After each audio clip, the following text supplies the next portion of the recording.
The crowd did not gather in the streets, but on screens glowing with judgment, where Alex's name trended alongside words sharp as knives. Headlines screamed betrayal, hashtags tore at dignity, and silence became impossible. Alex said, "Why are they calling me a monster when I never did what they claim?" Phones lit up in every hand, spreading screenshots that burned deeper than fire. The betrayal was silent, invisible, but everywhere at once. Jordan said, "You need to stay calm. This storm will only grow worse." Calm was impossible when friends vanished, when laughter turned into whispers, when a single tap of a finger erased years of trust. Alex felt the world tilt, not because of strangers, but because someone close had handed their life over to tabloids. Every notification was another stone thrown, every comment another cut across the heart. The night outside was silent, but inside Alex's chest was thunder. Cancel culture had no jury, no defense, no pause for truth. It only had fire, and Alex was already burning alive. Morning came but brought no comfort. Alex said, "The whole world thinks I'm guilty, even before I speak." Jordan placed a coffee cup beside him, whispering, "The internet doesn't wait for truth, it just wants blood." News anchors repeated his name like a curse, while notifications screamed louder than his thoughts. His reflection in the mirror felt like a stranger. Alex wanted to shout, but his voice cracked inside his chest. He saw comments from old classmates, even distant relatives, all adding to the mob. "They never liked me," Alex said, "but now they hate me." Jordan answered, "They don't hate you, they just love the show." Outside, posters from Alex's last performance still clung to billboards, now defaced with crude words. He muttered, "They were cheering for me just weeks ago." Jordan said, "People forget joy faster than scandal." His chest ached seeing his face torn by markers, smeared into ridicule. Cars passed, and strangers pointed, snapping photos. It felt like the city itself had turned against him. He wanted to rip the posters down, but that would mean admitting they controlled him. Instead, he walked faster, heart pounding. Every laugh in the distance sounded like it belonged to him. That evening, Alex scrolled through messages from people he once called friends. None defended him. One simply said, "Sorry, can't be associated." His throat tightened.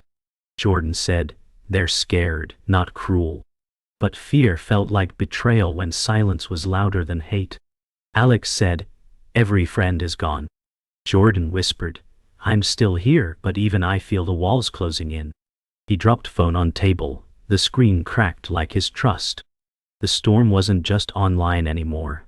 It was inside his home, inside his veins, inside his breath. Midnight returned with more chaos. Headlines grew sharper, hashtags harsher. Alex whispered, "It's like they want me dead." Jordan said, "They want the story, not you." The sound of rain outside echoed like applause of an audience hungry for pain. Alex remembered moments when applause was joy, when stage lights meant hope, not judgment. He pressed his forehead against glass, watching raindrops blur city lights. The betrayal still felt invisible, faceless, but somewhere close. He could sense it breathing in the dark. Alex once thrived in rooms filled with applause, but now the sound of silence was unbearable. He whispered, "I miss the way people used to look at me with belief." Jordan said, "They haven't forgotten, they've just turned away." The internet didn't erase memories. It twisted them until even old kindness felt like betrayal. Alex looked at a framed photo of his family, smiling before the storm. His throat tightened, knowing even their silence was louder than insults. He tried to breathe, but shame felt like chains on his chest. "Who am I now?" he asked. Jordan answered softly, "Still you, just bruised." The words felt fragile, easily shattered by the weight of endless judgment. The headlines grew harsher, mocking his silence as guilt. Alex said, "They want me to speak, but every word will be twisted." Jordan replied, "Sometimes silence is all you have." But silence felt like surrender. On the television, a host laughed as if his suffering was entertainment. His achievements, once celebrated, now played as punchlines. His hands shook, as he muted the screen. "Do they know I'm still human?" he muttered. Jordan whispered, "They know. They just don't care." The world wanted a villain, and Alex's face fit too easily into the role. Walking through the park that once brought peace, Alex felt eyes following him. A group of strangers recognized his face, their whispers cutting sharper than shouts. Alex said, "They don't even know me, but they already hate me." Jordan replied, "They don't see you, just the story." He adjusted his hoodie, pulling it tighter around his face.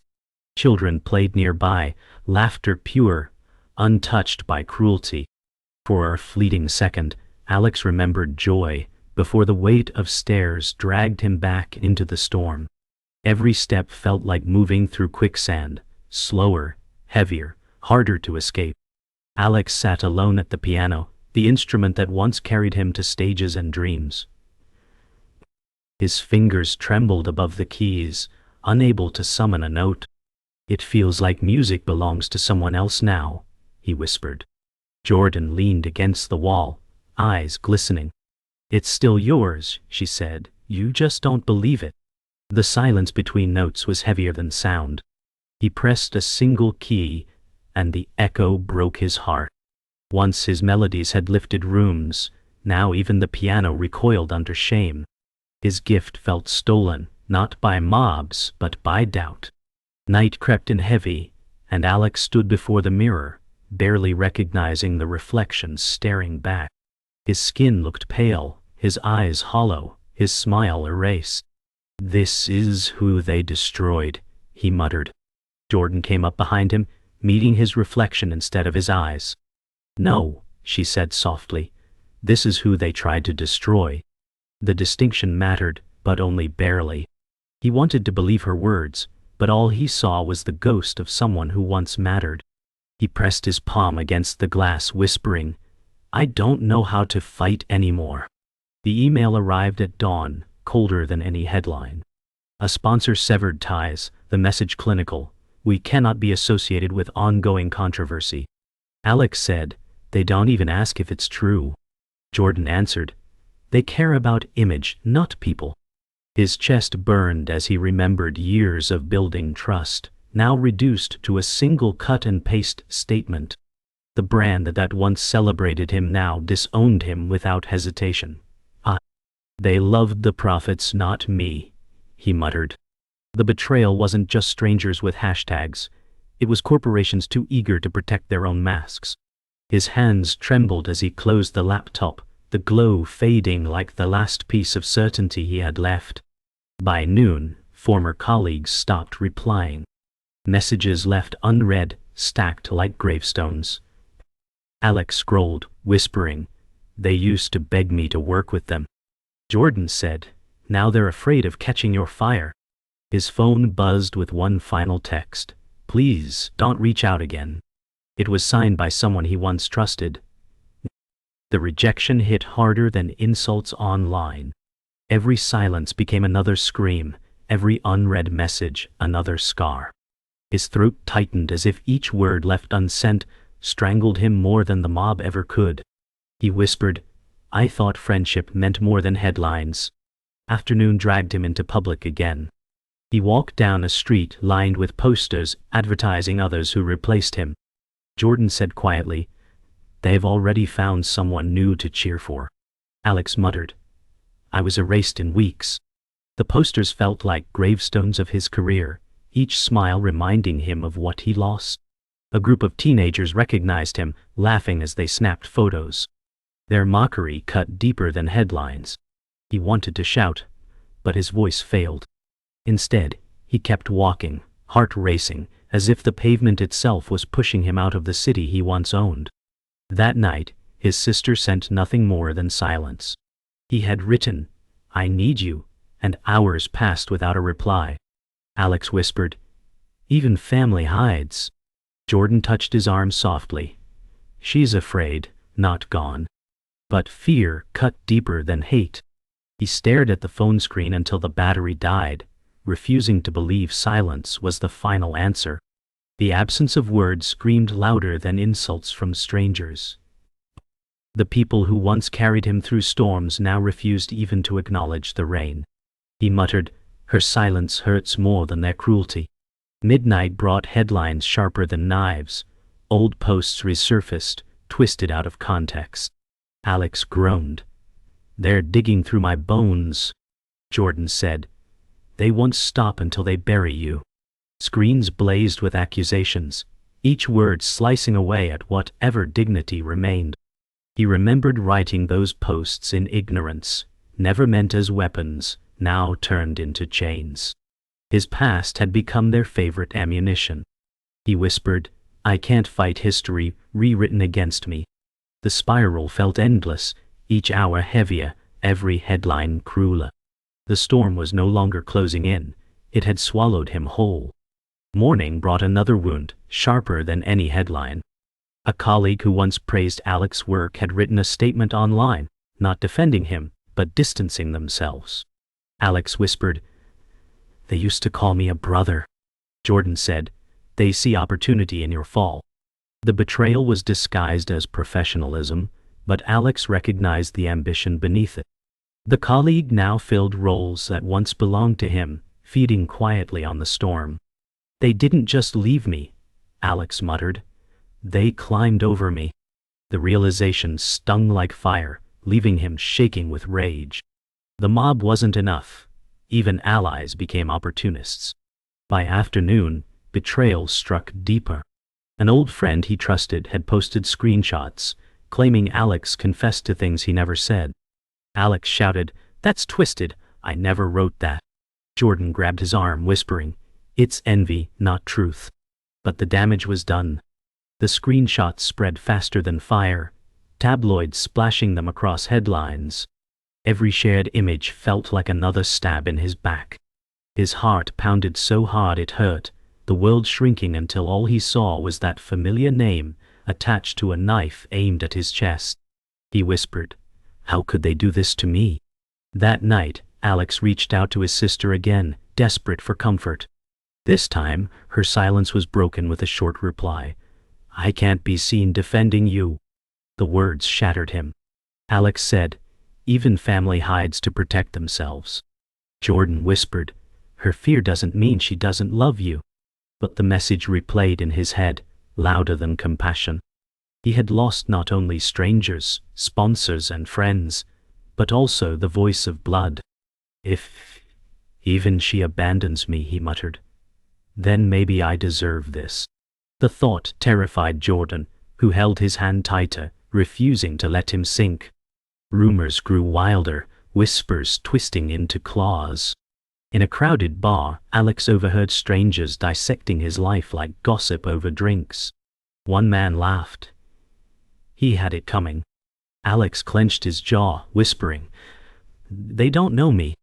Jordan said, "They don't care about truth, only stories."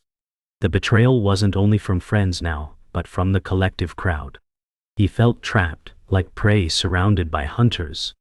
The noise pressed in until breathing itself felt impossible. He left the bar, every laugh following like an echo in his skull. Shame clung tighter than the night air outside.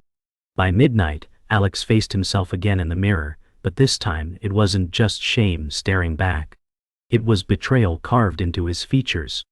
He whispered, "Everyone I loved has vanished or turned against me." Jordan said, "Not everyone. I'm still here."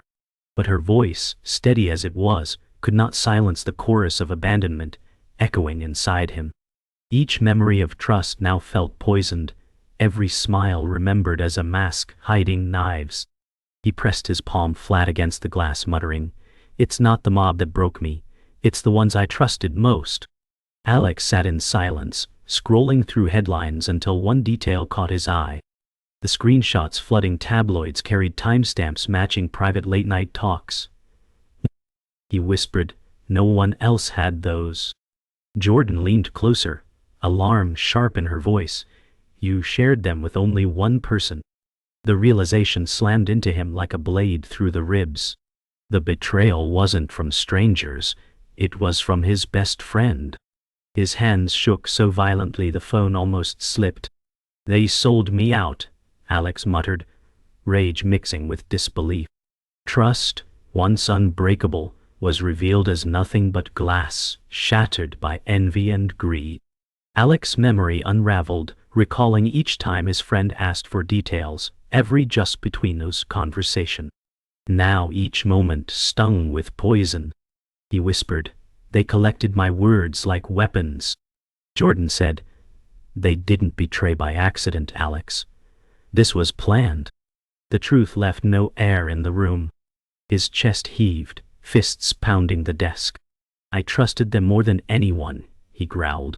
The laughter they once shared now echoed as mockery. The betrayal wasn't careless, it was deliberate, calculated, sold to the highest bidder. His trust had been traded for headlines and money. Later, Jordan revealed what she had uncovered. The tabloids paid heavily for the betrayal.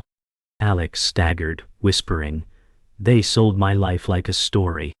Jordan replied, "They sold your pain." The words pierced deeper than any headline. His best friend had turned loyalty into profit. He could almost hear their voice in the whispers of every hateful comment. He muttered, "They didn't just take my trust, they built my cage."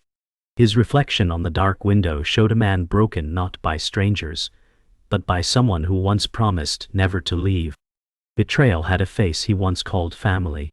Alex replayed their last conversation in his mind, his friend smiling, nodding, promising secrecy.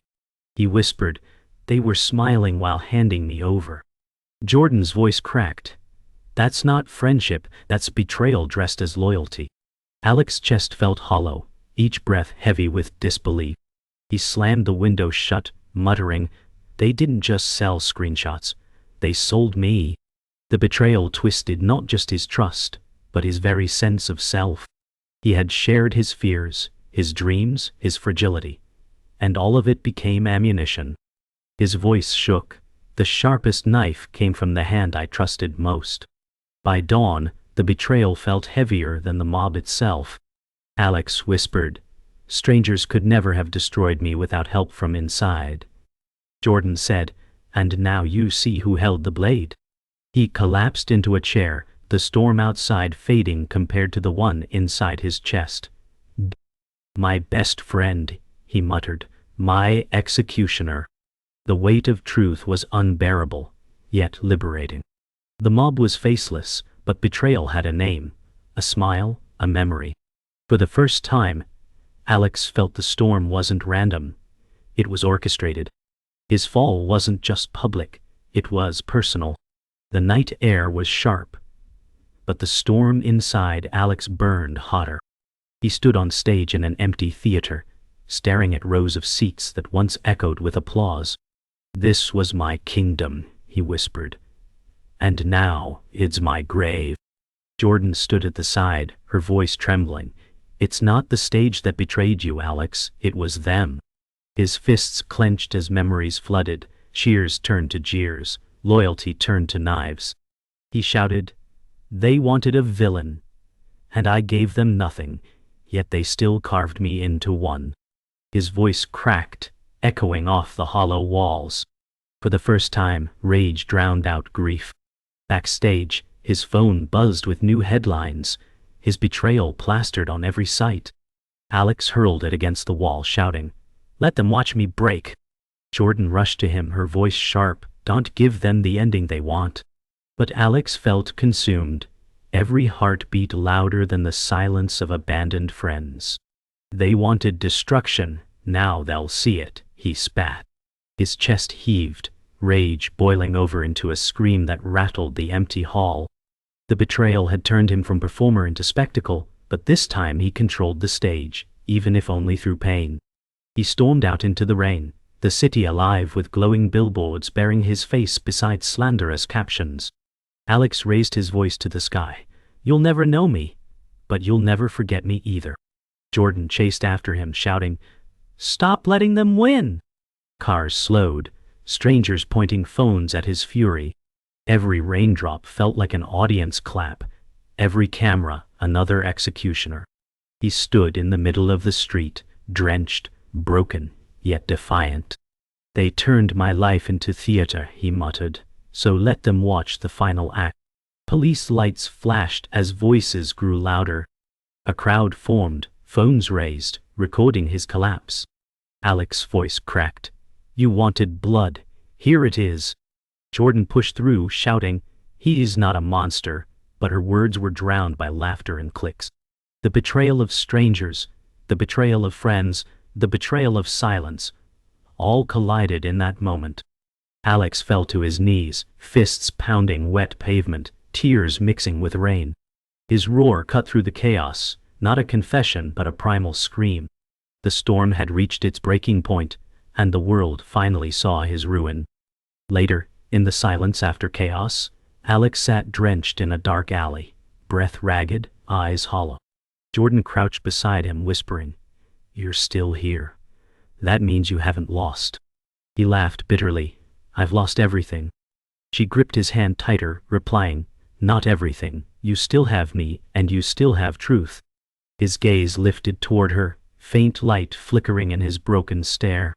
The mob could strip him bare, the betrayal could scar him forever, but in this moment, he wasn't entirely alone. His voice cracked.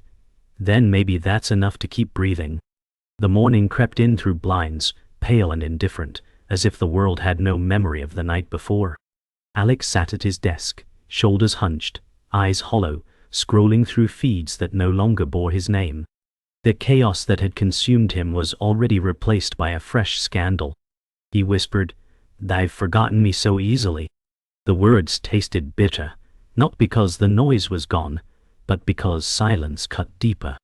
Jordan walked toward him slowly, placing her hand gently on his, whispering, "Forgetting is mercy, Alex. Hatred is heavier."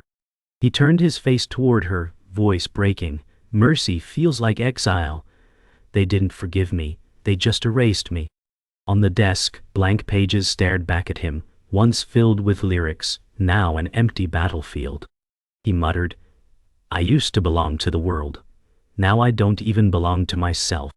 Jordan squeezed his hand tighter, her eyes searching his broken expression. "You are still here," she said softly, "and that matters, even if they can't see it." The quiet pressed heavy around them, yet in that silence was a fragile thread of survival. Later that day, Alex walked through the city, hood drawn tight, lost in the rhythm of footsteps around him. Crowds brushed past, indifferent, unaware that just days ago his name had been on every screen. Billboards overhead, once plastered with his image, now shone with someone new, polished and smiling. Alex muttered under his breath, "This city loved me until it didn't." Jordan, walking close at his side, whispered, "The city never loves, Alex. It only consumes." Her words struck like truth he already knew but couldn't accept. People laughed nearby, not at him, but at something trivial. Still, his heart flinched at every sound, as though ridicule might return at any moment. The absence of recognition was almost worse than the weight of hate. He whispered, "I was a headline, nothing more." Jordan's hand brushed his arm, steady, grounding him. "Then let survival be your rebellion," she said softly. He exhaled, shoulders sagging. The mob had moved on, but the scars remained etched in him. To walk invisible in a city that once adored him felt like both punishment and freedom. At home, Alex sat surrounded by open boxes, fragments of a life that once sparkled. Trophies gleamed under dim light, photographs curled at the edges, letters written in adoration, now yellow with time. His hand trembled as he picked up an award, staring at it like it belonged to someone else. He whispered, "All of this means nothing now." Jordan knelt across from him, holding a framed photo of their younger days, their smiles genuine, untouched by betrayal. "It meant something then," she said firmly, "and it still does now." Alex's eyes filled, tears sliding down his cheeks as he muttered, "It feels like I died, but they forgot to bury me." The silence between them felt heavy, almost unbearable, until Jordan's voice broke it. "Then live anyway, Alex. Even if it hurts. Even if it's just to prove you can." He stared at her, her words forcing a fragile spark into the ashes. For the first time in weeks, he felt the faintest reminder of life stirring in his chest, though it frightened him as much as it soothed. That night, Alex returned to the piano, the same one that once carried his voice across stages. Dust clung to the keys, but his fingers hovered above them as though afraid to touch. He whispered, "They took my voice, but not my hands." Jordan leaned against the wall, her arms folded tightly, watching with a mixture of hope and sorrow. For a moment, silence pressed heavier than any melody. Then Alex pressed a single key. The note rang out, fragile, trembling, echoing through the room like a heartbeat long forgotten. His throat tightened, but he whispered, "This is mine. They can't steal it." He pressed another key, then another, each note clumsy but alive. Jordan's eyes filled, her voice breaking as she said, "They never took you, Alex. You're still here." Music rose, not triumphant but raw. A scar turned into sound. The room filled with fragile defiance. In that moment, Alex wasn't erased. He was still breathing, still creating, still alive. At dawn, Alex stepped onto the balcony. The city stretched before him in muted gray. He gripped the railing, staring across a skyline that once felt like his empire, now foreign and cold. His voice was low, almost a whisper. "They'll never remember the truth. Only the lie." Jordan joined him, standing close, her voice steady. "Then let the lie belong to them, not you." He turned, eyes tired but steady, muttering, "The sharpest weapon wasn't their hate. It was the betrayal of a friend." Silence lingered, heavier than words. Jordan touched his shoulder, grounding him in the present. He closed his eyes, the air sharp against his face. For a long moment he said nothing, until at last he whispered into the wind, "Loyalty killed me more than the mob ever could." The words drifted into the morning, fading but unforgettable.